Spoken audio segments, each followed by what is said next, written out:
Hi, and welcome back. So we are in the Tesla.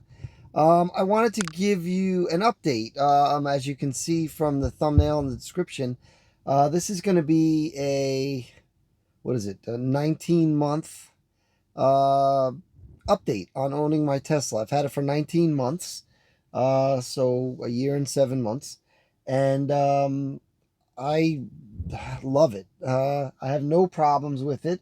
I wanted to give you some info. So I drive it a lot. Let's see. I have in 19 months I have 52,025 miles. So I put a lot of miles on the car.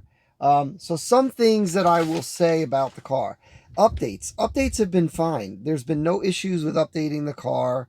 They come fairly regularly. I get great new features. Also, just some bug fixes, which I have noticed correct issues. There haven't been very many issues. The car's been really, really good.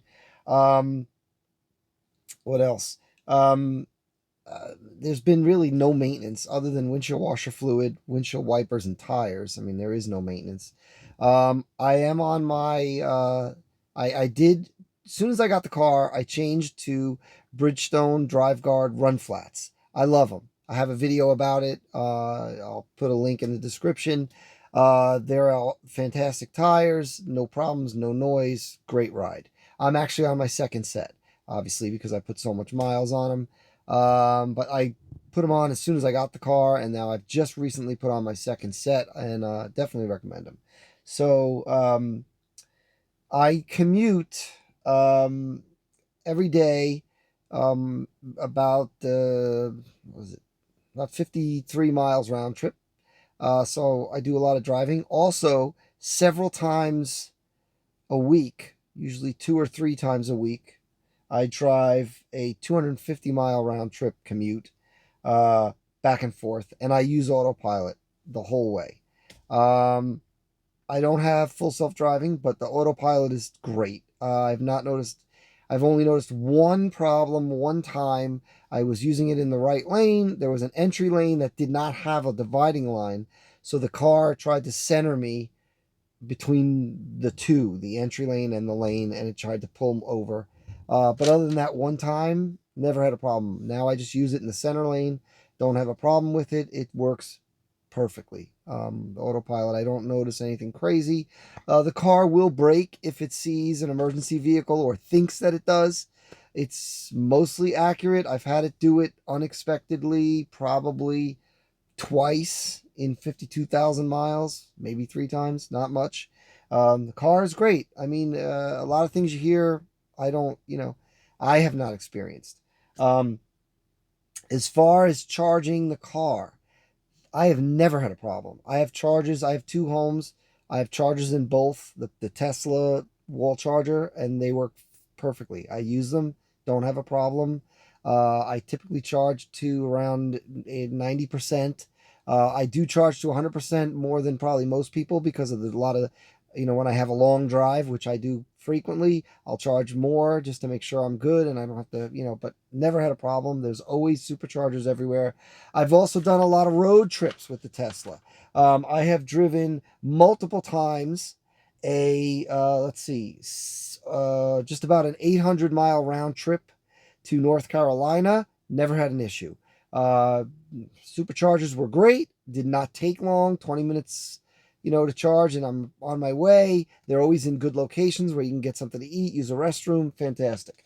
I've driven a, what is it, 680-mile round trip to Canada. I had no problems in Canada. There are superchargers there. There was even a public municipal charger that was free nearby where I was going in Canada. So I've not had any issues. I did have to use the adapter, but in my case, it came with the car. The Tesla to I don't know what you call the other one, but the other one, I believe the Teslas are still coming with that adapter. I don't know for sure. I've got mine is a 2021 uh, Model 3 long range. And it's great. I'm also doing a 580-mile round trip to Pittsburgh. I'll be doing that this week. And again, I don't anticipate any problems. I've done multiple long trips using Supercharging network It's not a problem, and it's not expensive. My entire trip, round trip, when I went to Canada, which was 680 miles round trip, I think I spent about total of $85 on supercharging. To me, that's nothing. I mean, figure out how much mileage your car would get and divide it into, 680 miles and how much it costs per gallon. I save a considerable amount of money. I really do love the car. Like I said, I did not get full self driving. I've never tried it. I don't know what it's like. I do not have enhanced autopilot. That wasn't available when I bought the car. Now it's available again. I choose not to purchase it because the autopilot works great for me. I don't need enhanced autopilot, I don't think. I mean, I don't have summon. It's a cool thing, but I more and more I think about it, it would be a toy. I would play with it a little bit, use the summon, and then never use it again. So it's not worth to me $6,500 premium to have it. I do pay for connectivity. I use the annual plan that they've now done because if you pay for a year, you get 2 months worth free instead of paying by the month. Which I think it's $10 a month, but it's $99 for a year, which is what I did. I find that to be a great value. Um, yeah, like I said, I have not had any issues with the car. I have driven it a lot with uh, the aero covers off. I got center caps and lug covers, and they look great. They're nice aluminum wheels under them. When I do go on a really long, like a road trip, I put the aero covers back on just to gain the efficiency back. But I don't baby the car. I don't, try to like hypermile or drive real slow. I drive it like any other car. Whatever the highway speed is or whatever speed everyone's going on the highway, I'll drive. I have no issue. I don't worry about running the air. I run it. We run the radio, when we stop to charge. What's nice, we can watch a movie on Netflix or when we stop to eat. It's a great experience. I definitely recommend it. It's the way, I mean, in the future, I believe we're all going to be in electric cars. But to me, the advantage with the Tesla, the reason I chose it was because of the charging network and infrastructure. I mean, you don't have that with any other electric car. Yes, I've heard that they're going to be opening Tesla supercharging network up to other car companies, but you're going to pay a premium over what a Tesla driver would pay, and there's an adapter involved, and that hasn't happened yet. So yeah, it's gonna happen, but it hasn't yet. And who knows? I wouldn't buy a car on what might happen. If you do trips, if you don't do long road trips at all or plan to or never want to, because remember, once you buy a car, you bought a car, and it's just a commute, any electric car would be good. But to me, it's worth the slight premium that I paid for the car. I did get a state rebate from the state of New Jersey. I did not get a federal. They were gone by the time I bought the car in 2021. So yeah, I mean, I definitely recommend it. Like I said, no problems. I don't have any range anxiety. I just drive the car like it's a car. When you navigate on a long trip, like the many long trips I've done, road trips, the car automatically decides where you're going to go, tells you you're going to need to stop here for 5 minutes and charge. Literally, when I went to Canada, one stop was, I think, 5 or 10 minutes. You charge, you're on your way again. Then the next stop was 20 minutes and you're there. So, I mean, you're not waiting long. When you're in the car that long amount of time, you have to stop and take a bathroom break. You want to stop and maybe, get a cold water, a beverage, or a snack. I mean, and by the time you plug in, walk in to the facility where you're charging, use the restroom, get a drink, get whatever, come out. I mean, the charging is done. It's not a big deal. It really is not.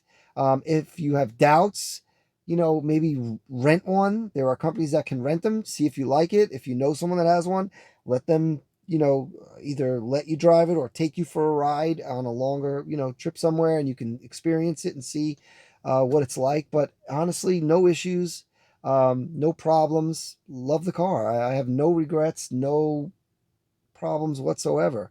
Again, I'll put a link in the description to my video about the Bridgestone Drive Guard run flats. They're fantastic. They are not noisy. They are not a rough ride. They're fantastic. I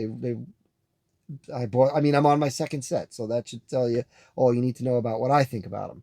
But yeah, after 52,025 miles, no issues for me. Everything is smooth. Updates are smooth. Maintenance is inexpensive.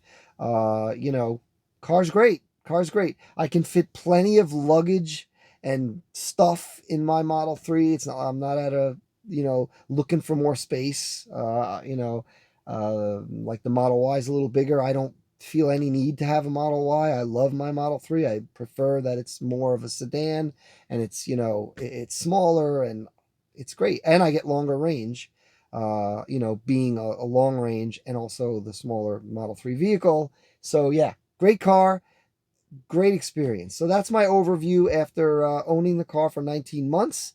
Any questions? Feel free to put them in the comments. I answer, I respond to comments, all comments.